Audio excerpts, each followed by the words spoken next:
Assalamualaikum warahmatullahi wabarakatuh. Semoga keselamatan, kesejahteraan, serta rahmat Allah Tuhan Yang Maha Kuasa senantiasa diberikan kepada kita semuanya. Amin. Anak-anak yang saya cintai dan saya banggakan, kita bertemu dalam pembelajaran virtual hari ini. Mudah-mudahan pembelajaran virtual ini dapat memberikan manfaat yang sama seperti pembelajaran saat tatap muka. Anak-anak perlu diketahui bahwa pemerintah belum mengizinkan pembelajaran tatap muka karena masih tingginya jumlah orang-orang yang terpapar corona. Karena itulah kita harus menyadari pemerintah berupaya melindungi segenap bangsa Indonesia sesuai dengan pembukaan UUD 45 alinea 4. Maka kita mematuhi aturan itu, kita melaksanakan pembelajaran virtual hari ini. Anak-anak, pembelajaran virtual hari ini akan membahas tentang dinamika perwujudan Pancasila sebagai dasar negara dan pandangan hidup bangsa.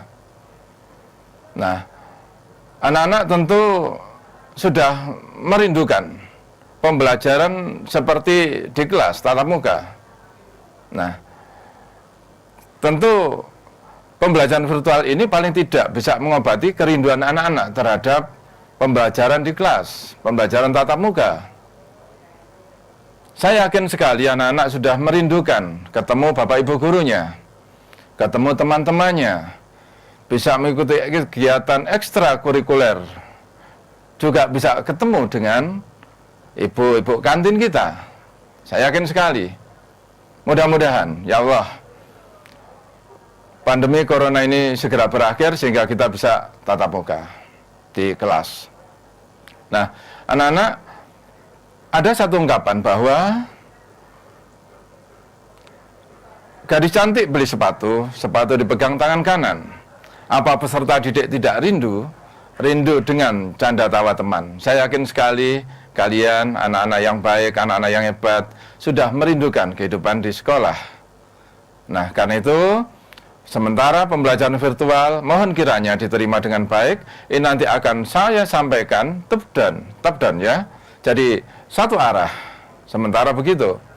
Nah, sebelum memasuki acara pada bab 1 membahas tentang dinamika perwujudan Pancasila sebagai dasar negara dan pandangan hidup bangsa, maka perlu saya sampaikan bahwa tujuan pembelajaran hari ini adalah agar peserta didik mensyukuri perwujudan Pancasila sebagai dasar negara sebagai anugerah Tuhan Yang Maha Kuasa. Yang kedua, menunjukkan sikap bangga akan tanah air sebagai perwujudan nilai-nilai Pancasila sebagai dasar negara. Dan mengamati dinamika yang terjadi di masyarakat, terlebih mengenai praktek ideal Pancasila sebagai dasar negara dan pandangan hidup bangsa. Dan yang terakhir, kiranya anak-anak mampu meningkatkan keterampilannya dalam membuat laporan sederhana tentang Pancasila sebagai dasar negara dan pandangan hidup bangsa. Nah, waktu kelas 8 dulu pernah menerima materi kedudukan Pancasila sebagai dasar negara dan pandangan hidup bangsa. Tentu anak-anak masih mengingat itu kan? Nah, untuk lebih jelasnya mari kita dengarkan lagu Garuda Pancasila atau Mars Pancasila. Mars Pancasila. Nah, nanti tolong diperhatikan lagu tersebut. Ayo kita perhatikan Mars Pancasila. Ayo anak-anak kita dengarkan Mars Pancasila ciptaan dari Sudarnoto.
Anak-anak, dari kita mendengarkan Mars Pancasila tadi, kita coba memaknai Garuda Pancasila, akulah pendukungmu. Garuda Pancasila, sayalah pendukungmu. Pendukung dasar negara itu. Kemudian, Patriot Proklamasi, sedia berkorban untukmu. Pejuang-pejuang kemerdekaan yang selalu ingin mempertahankan kemerdekaan negeri ini. Pancasila dasar negara artinya Pancasila digunakan sebagai landasan dalam menyelenggarakan pemerintahan bernegara. Tadi dari kalimat tadi kan ya. Kemudian kalau kita bertumpu pada Pancasila sebagai dasar negara, maka rakyat akan adil, makmur, dan sentosa. Pribadi bangsaku artinya kepribadian bangsa kita. Nah, pribadi bangsa Indonesia itu bagaimana? 1, berketuhanan. 2, berperi kemanusiaan.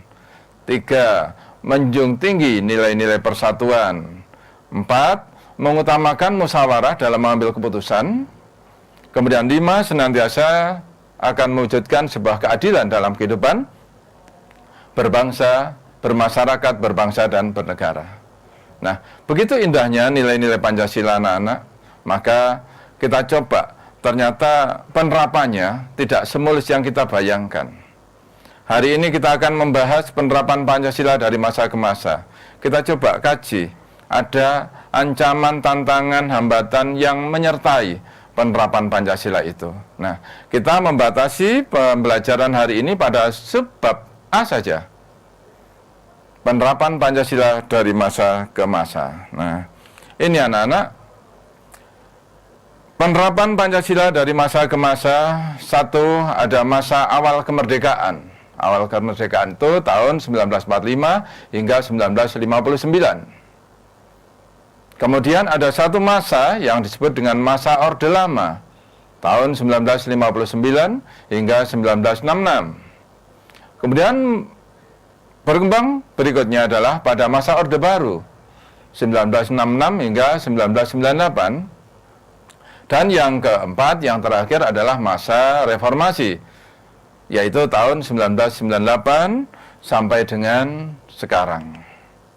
Nah, mari kita kaji satu persatu. Masa awal kemerdekaan, tahun 1945 hingga 1959.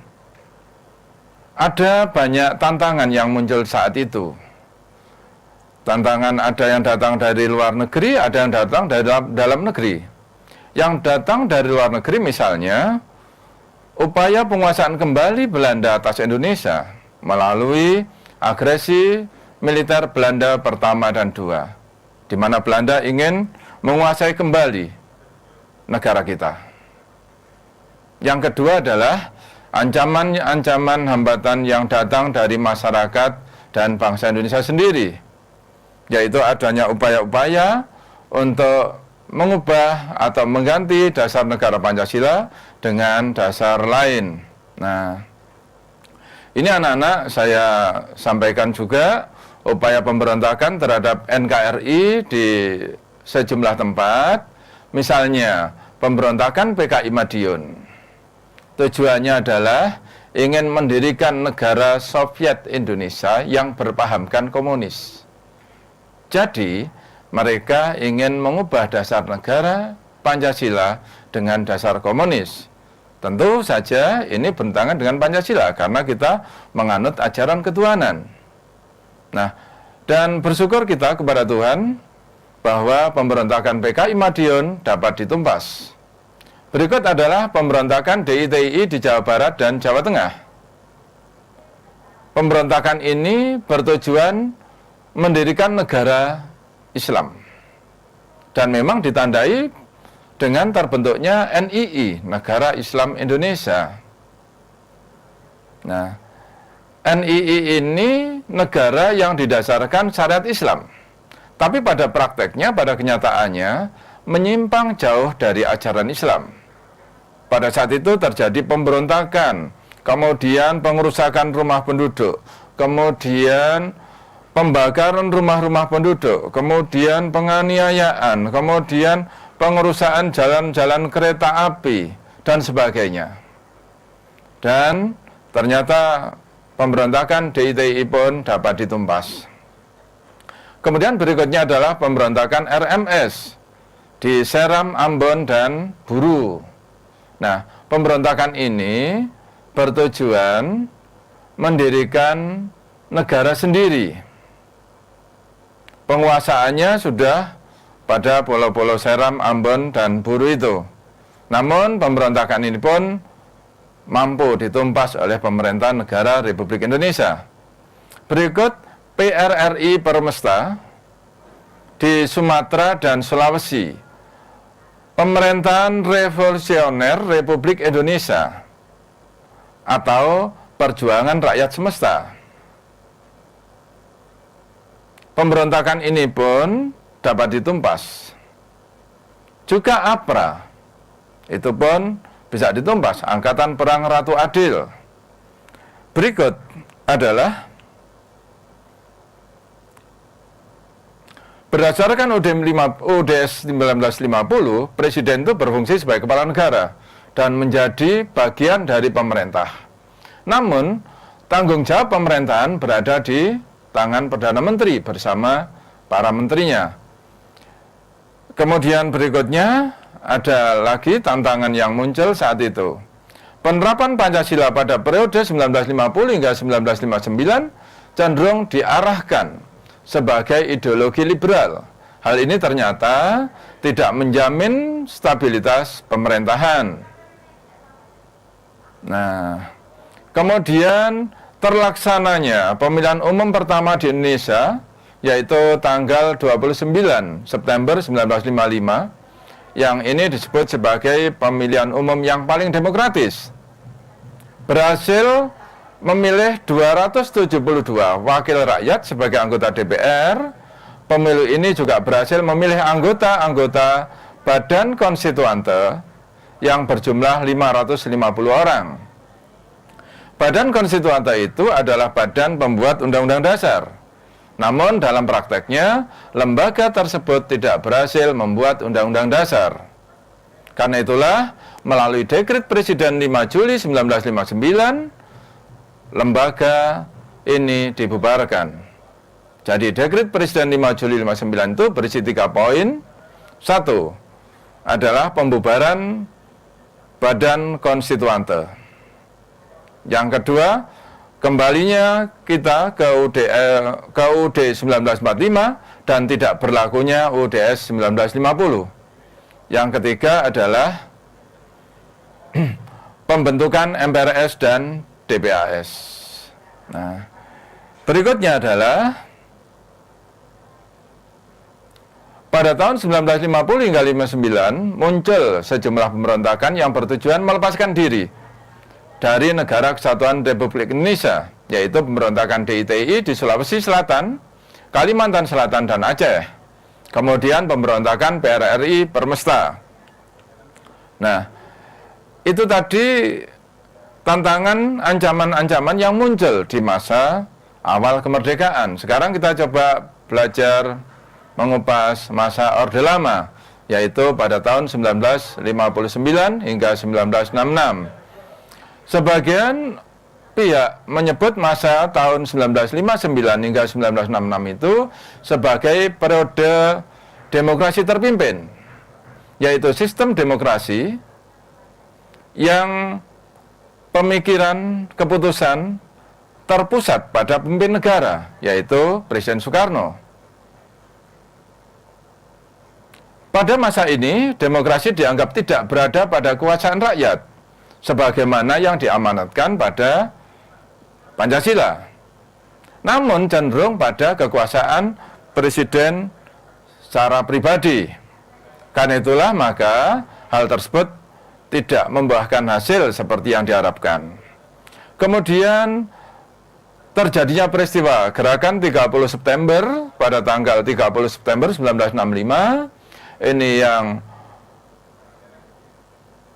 suatu perjuangan atau pemberontakan yang ingin merubah dasar negara Pancasila dengan dasar komunis melalui sebuah kudeta dengan melakukan pembunuhan terhadap 6 perwira tinggi dan seorang ajudan Jenderal Abdul Haris Nasution. kita bersyukur kepada Tuhan, gerakan 30 September atau G30 SPKI dapat ditumpas dan kita kembali kepada UUD 45. Nah, berikutnya anak-anak, kita akan membahas hal yang terjadi pada tanggal 12 Januari 1966. Terjadi demonstrasi mahasiswa secara besar-besaran dan rakyat yang menyampaikan beberapa tuntutan kepada pemerintahan saat itu, yang dikenal dengan Tritura, 3 tuntutan rakyat. Nah, Tritura itu berisi 1, yaitu bubarkan PKI beserta ormas-ormasnya. Kemudian bubarkan kabinet Dwikora dari unsur-unsur PKI dan turunkan harga. Ini dapat dilihat pada buku paket kita pada bab yang pertama. Nah, ada beberapa juga hal yang merupakan penyimpangan terhadap Pancasila, yaitu Presiden Soekarno diangkat sebagai presiden seumur hidup. Kemudian Presiden membubarkan DPR. Ini merupakan penyimpangan-penyimpangan yang terjadi pada masa Orde Lama. Nah, berikutnya anak-anak, kita belajar masuk di masa Orde Baru tahun 1966 hingga 1998. Nah, pada masa Orde Baru ini dengan Presiden Bapak Jenderal Soeharto berkeinginan keras untuk melaksanakan Pancasila dan Undang-Undang Dasar 45 secara murni dan konsekuen, akan melaksanakan Pancasila dan UUD 45 secara tegas. Namun dalam perjalanan sejarah ternyata ada kendala-kendala, ada tantangan yang muncul, ada hambatan yang muncul. Ada sesuatu yang muncul yang tidak selaras dengan Pancasila. Misalnya, terbatasinya kebebasan berorganisasi waktu itu. Kemudian terbatasinya kebebasan berpolitik. Waktu itu hanya ada 3 partai politik, yaitu P3, Golongan Karya, dan PDI. Terbatasinya kebebasan berserikat, kebebasan berpendapat, dan sebagainya. Ini merupakan contoh-contoh penyimpangan terhadap Pancasila. Kemudian munculnya KKN, korupsi, kolusi, dan nepotisme. Nah, dari sini kemudian memunculkan gerakan mahasiswa dan rakyat untuk dapatnya presiden saat itu yang sedang berkuasa untuk mundur dari jabatan sebagai seorang presiden. Dan pada saat itulah Presiden Soeharto menyatakan dirinya mengundurkan diri dari jabatan Presiden Negara Kesatuan Republik Indonesia. Maka kemudian masuklah kita pada masa reformasi, yaitu masa tahun 1998 hingga sekarang. Pada masa sekarang, yaitu masa reformasi, sesaat setelah turunnya Presiden Soeharto, maka diangkatlah Profesor Dr. Insinyur Engineer B.J. Habibie sebagai presiden di awal reformasi. Nah, apakah di era reformasi itu tidak ada kendala yang muncul? Ada anak-anak. Satu yang datang dari luar negeri, yang kedua tentu dari dalam negeri sendiri. Yang datang dari luar negeri misalnya pengaruh budaya yang demikian deras masuk ke kita, yang kadang-kadang tidak sesuai dengan jati diri kita bangsa Indonesia. Yang dari dalam negeri misalnya adanya tuntutan kehidupan yang serba bebas. Bebas berkomunikasi, bebas berbicara, bebas berpendapat, bebas berekspresi, dan sebagainya. Ada juga anarkisme yang muncul di sana, ada vandalisme.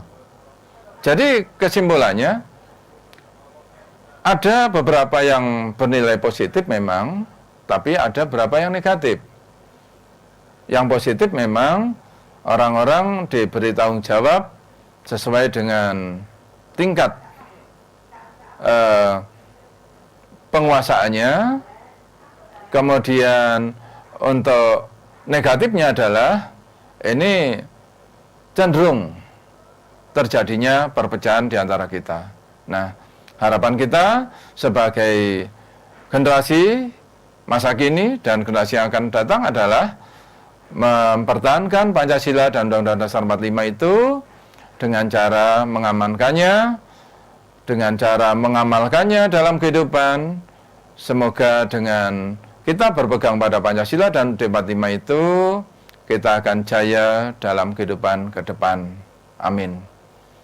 Anak-anak, yang bisa kita simpulkan dari pembelajaran hari ini adalah, tolong dibuka paketnya, kemudian yang prinsip 1, mari kita bersama-sama mempertahankan Pancasila. 2, melaksanakannya dalam kehidupan sehari-hari, baik dalam kehidupan bermasyarakat, berbangsa, dan bernegara.